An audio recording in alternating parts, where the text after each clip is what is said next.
The CNBC app. Global market news in one place. Customizable sections and personalized alerts. Stocks tracking, interactive charts and market insights all in your hands. Stay connected. Stay informed. Download the CNBC app today.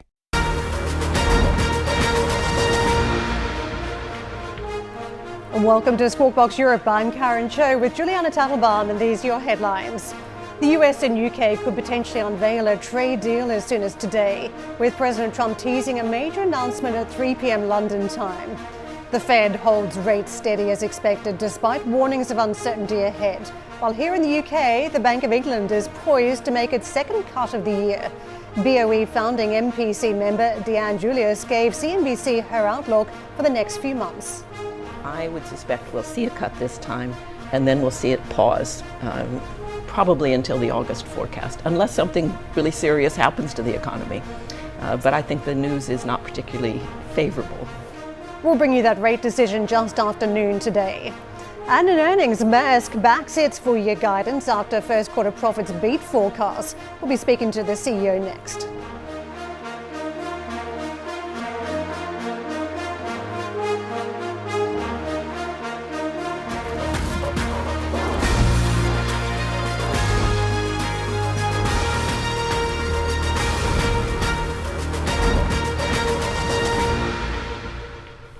Well, we've got a trade deal on the horizon, potentially between the U.S. and the UK. We've now got confirmation from UK Prime Minister Starmer's spokesperson saying that the PM will provide an update later today on trade talks with the U.S. So stand by for that. Shipping giant Maersk has backed its full-year profit guidance after first quarter operating profit came in ahead of expectations. EBITDA rose 70% on the year.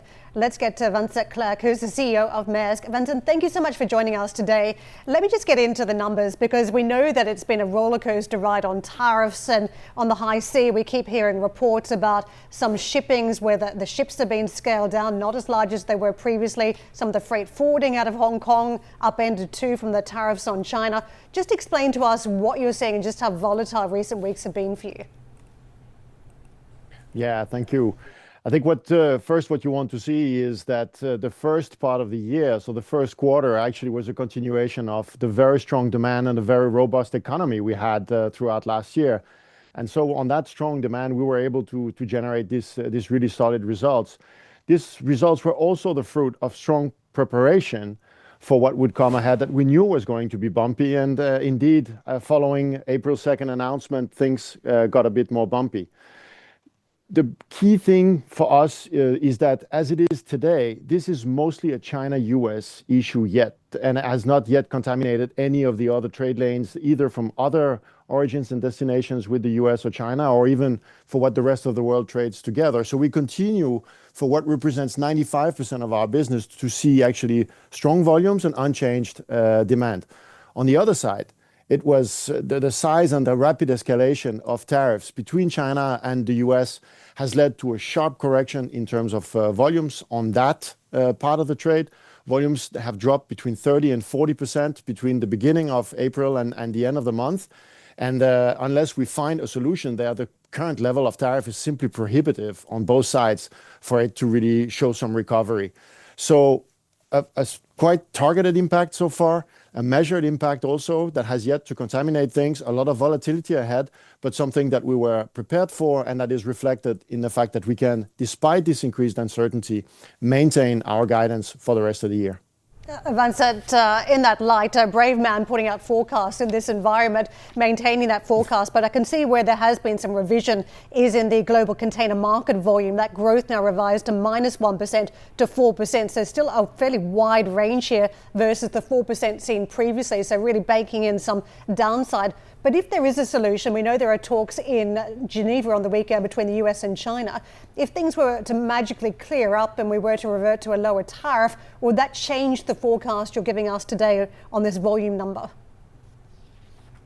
So the volume range, or the large volume range, actually reflects the uncertainty. On the upper hand of it, you have basically a continuation. I mean, we expect the volumes in the first quarter to have been a bit above the 4% for that quarter. And so the wide range that there is if we can figure this out, if trade deals are being signed, if situation between China and the US is de-escalated, we are likely to see things catch up and growth be more on the positive side. On the opposite side, if things do not get resolved, if situation gets to be entrenched, we are probably going to see a weakening of the volume momentum that we have seen and continue to see in most of the world. There could be some contamination, and then towards the end of the year, that could increase some risks of recession here and there. And that is why we had to actually acknowledge some of these downside risks amid all this uncertainty. What kind of changes in shipping patterns have you seen since April 2nd as companies try to navigate this uncertain period?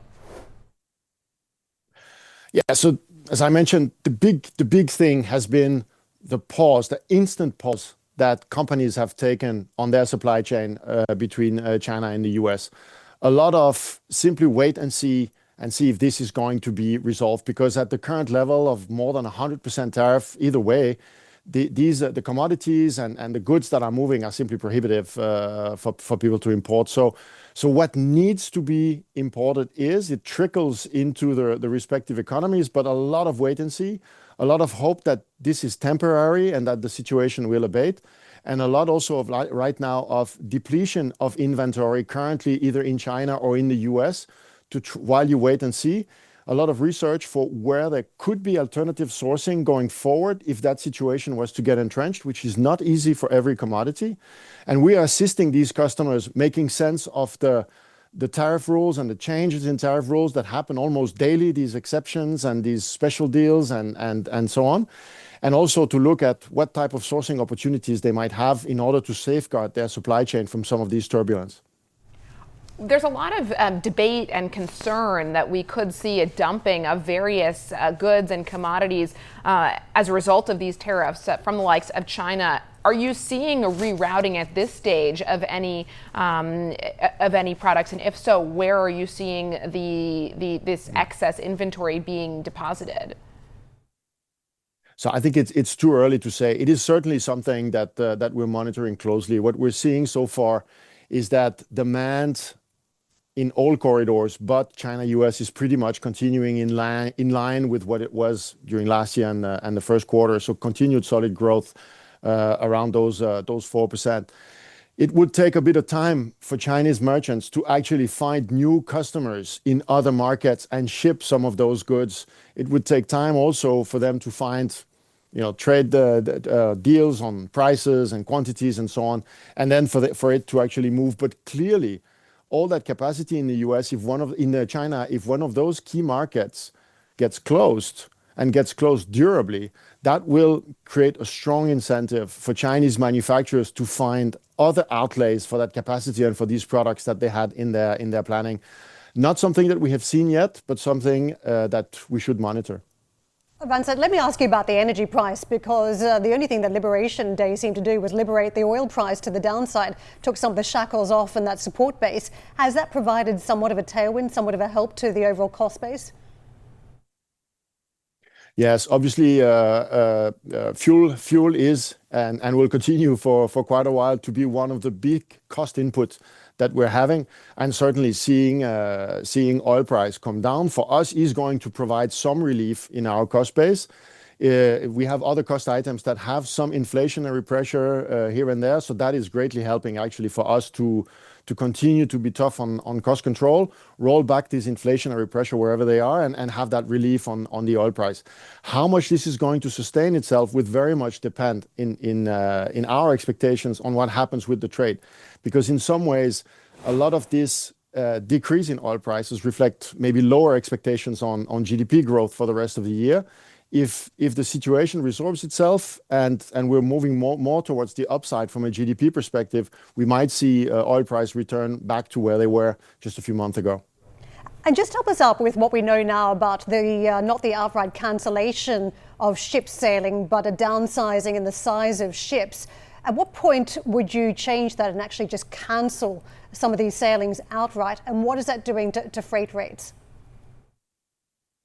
So obviously, as demand drops between China and the U.S., it doesn't make a lot of sense for us to sail ships that have between 30 and 40% less cargo on them. It's much more effective to actually find a ship that is 30 to 40% smaller, put it in that route and have it sail at full utilization, and actually redeploy that precious asset into other trades where demand continues to be robust and strong and where we can get really good utilization. So we have already made significant redeployments. We can do that in a very agile manner, almost on a week-by-week basis. So we've been able to redeploy about 20% of our capacity between China and the US away from that route and into more promising routes where yields are better, where demand is stronger. And should a trade deal come between the US and China, so we would have the possibility to then look at what does that do to demand and how do we then react to that and maybe move it the other way if that was to be necessary to support our customers. Where are those routes that you're seeing demand hold up where you can convert some of those larger ships that were coming out of China previously? So they're still coming out of China, but instead of serving the US, they're serving other markets such as India, the Middle East, Africa, and Latin America, where especially across the emerging markets, we're continuing to see strong demand and a strong trade patterns across the global south. That has been a trend that has been true for a long time, and that the trade disputes around the US and China have not affected. Vincent, thank you so much for joining us today. A fascinating conversation about how this tariff situation is playing out for you. Vincent Clerc with us, the CEO of Maersk, on the back of earnings today. The US and China are set to meet this weekend to discuss economic and trade matters. US Treasury Secretary Scott Bessent and US Trade Representative Jameson Greer will meet with their Chinese counterparts in Geneva in a potential thawing of trade relations. NBC's Gabe Gutierrez filed this report. Tonight, with his new U.S. ambassador to China freshly sworn in, President Trump is insisting he's not budging just to strike a trade deal. Are you open to pulling back your tariffs in order to get China to the negotiating table? No. Still, there are signs of progress between the U.S. and China in their standoff over tariffs. The country's announcing new talks in Switzerland beginning this weekend. My sense is that this will be about de-escalation, not about the big trade deal. But we've got to de-escalate before we can move forward. The trade war not yet shaking the Federal Reserve. Despite pressure from President Trump, the Fed today did not lower interest rates. The economy itself is still, in solid shape. But Chairman Jerome Powell with this warning: if tariffs last long term, they're likely to generate a rise in inflation, a slowdown in economic growth, and an increase in unemployment. Also today, another escalation in the White House's crackdown on illegal immigration. Two U.S. officials tell NBC News the Trump administration is now planning to deport a group of undocumented immigrants on a military plane as early as this week to Libya. Though Libya's rival governments tonight both denying they've agreed to accept deportees from the U.S. He's not behaving like a Republican president. Meanwhile, former President Biden telling the BBC he does not regret staying in the race so long, despite criticism from Democrats. I don't think it would have mattered. We left at a time when we had a good candidate. She is fully funded. And as for the potential migrant deportations to Libya, President Trump did not comment. And late today, a judge said it would violate a prior court order. Coming up, earnings season continues with another roller coaster week. We'll get you up to speed next.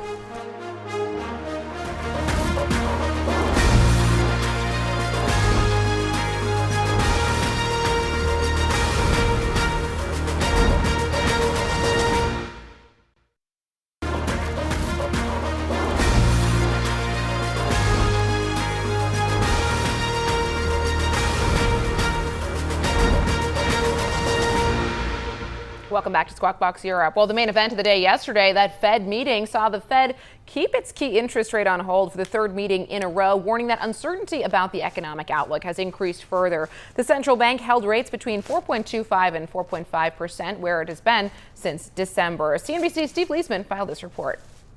Fed officials maintained their holding pattern on monetary policy at their May meeting and suggested they could be on hold for a while longer until the fog from the economic impact of tariffs and other fiscal policies clear up.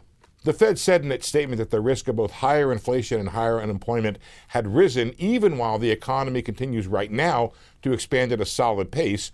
Unemployment is stable at a low rate and inflation is somewhat elevated. Asked whether there had been any progress on the Fed figuring out which side of the inflation-unemployment mandate would most likely need to be addressed, Fed Chair Powell said it was still too early to tell. I don't think we can say, which way this will shake out. I think there's a great deal of uncertainty about, for example, where tariff policies are going to settle out, and also when they do settle out, what will be the implications for the economy, for growth, and for employment. I think it's too early to know that. So, ultimately, we think our policy rate is in a good place to stay as we await further clarity on tariffs. The market continued to price a July rate cut with some confidence at 70% and 2 more cuts this year, one in September and another in December. But the low probability on a June rate cut showed that the market heard the Fed loud and clear. June is still too early for the Fed to know how monetary policy should address the profound changes and uncertainty from the Trump administration's policies. Steve Leisman, CNBC Business News. U.S. markets yesterday etched a positive session in the end, advancing modestly. All three of the majors gained ground as the Fed kept rates on hold and signaled that they're essentially content to wait and be patient. As for Treasury markets, here's where things stand right now. We are looking at yields higher across the curve. We are trading in the 30-year with a yield of about 4.79%. Out at the front end of the curve, the 2-year trading around 3.8%. The dollar yesterday, dollar index rose 0.7%, breaking a 3-day losing streak. Here's a number of the key currencies to track. You've got sterling trading slightly weaker versus the dollar, with the Bank of England meeting in focus today.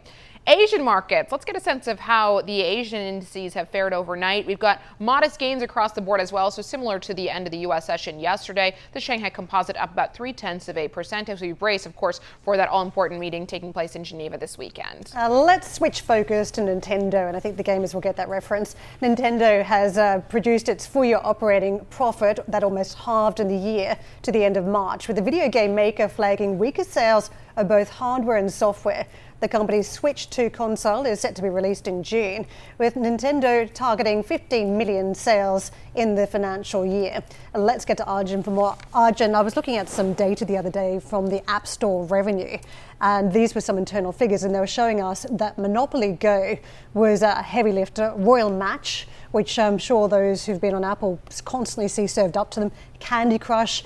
So in that vein, where does it leave a console like Nintendo? I think Nintendo has done stunningly well over the last few years to fight back against mobile gaming. Around 2017, when they first released the Switch, they were in a very dark place, Nintendo, because their gaming base has been traditionally younger gamers who are flocking to mobile games. Then they brought out this Switch, this sort of hybrid console we'd never seen before that brought the mobile gaming feel to the console, and it has been their second best selling console ever, more than 150 million units sold. It's on track to be their most successful console ever. So I think they've done a very good job in fighting back against mobile gaming. And I think, the market's going to sort of look at this quarter and the year so far and sort of discount it, because it's all about the forecast we heard. And that 15 million units for the Switch 2 is almost around the same level of sales the initial Switch had in its first year, which is very unusual for a second generation console. And so Nintendo here coming out quite bullish on this console for the future, and also their forecasts are seeing again a jump in revenue, jump in profit as well for the year. So I think all in all, it seems to have been a good report so far. The Switch sales of the original Switch for the year fell just shy of their estimates, but it's really around the Switch 2 here coming out strong out the gates when it comes out in June. The timing of the launch is pretty tough, though. I mean, we learned finally, after all the hype around Switch 2, we finally learned the detail on April 2nd. What does that mean for the supply situation? Are they going to be able, if things go as planned and they do actually see a lot of demand for this, are they going to be able to supply it, given all the tariff uncertainty? One of the initial issues with the Switch was getting the supply out into the market, and the other headache now for Nintendo is tariffs. And the question is, whether there's going to be any kind of new tariffs on consoles. Again, Nintendo does manufacture these outside of the US, so that is going to be two things. We heard Nintendo sort of pausing pre-orders in the US for the Switch console because of those tariffs. So I think we're going to be waiting to hear a bit of commentary around that. The timing is interesting. Again, it's not coming in the traditional holiday period, much like the original Switch. But I think they have managed to build up such a fan base over the past few years that it's coming at a time where there's a lot of people hoping for a new console from Nintendo. I'm sure you could come up with a pretty exciting game around tariffs, couldn't you? You could build that into a model. How do you avoid the Trump reciprocal tariffs? Oh, they're paused. Which country do you get to? You know, what challenges do you need to overcome to create a bridge to another country, put the products on ships? I'm not a gamer, but that actually sounds kind of fun. It's like a strategy game. Right? Yeah. I just came up with a multi-million-dollar business model there. You can have that one for free. Thank you very much for that, Arjun. For more on Nintendo's results, you can check out Arjun's article on CNBC.com. Earnings season is in full swing. Here's a recap of some of the top reports from key consumer names this morning. AB InBev more than doubled analysts' expectations for operating profit growth, reporting a near 8% gain in the first quarter. The beat came despite a more than 2% fall in global sales volumes, the 8th quarterly decline in a row. British fashion retailer Next raised its profit outlook for the second time in 2 months after reporting an 11.4% jump in first quarter full price sales. And Puma shares are higher in early Frankfurt trade after the German sportswear giant reported quarterly sales marginally above expectations and backed its full year outlook. Karen, I think a couple of these stories are really interesting. Puma, we saw shares absolutely plummet earlier this year. It has been a highly shorted stock, so we'll see if there's some short covering today after what seems to be a decent report out of the company. A lot of concern around manufacturing, given how much it's reliant on Southeast Asia from a manufacturing perspective and what that means for tariffs. And then you've got Next,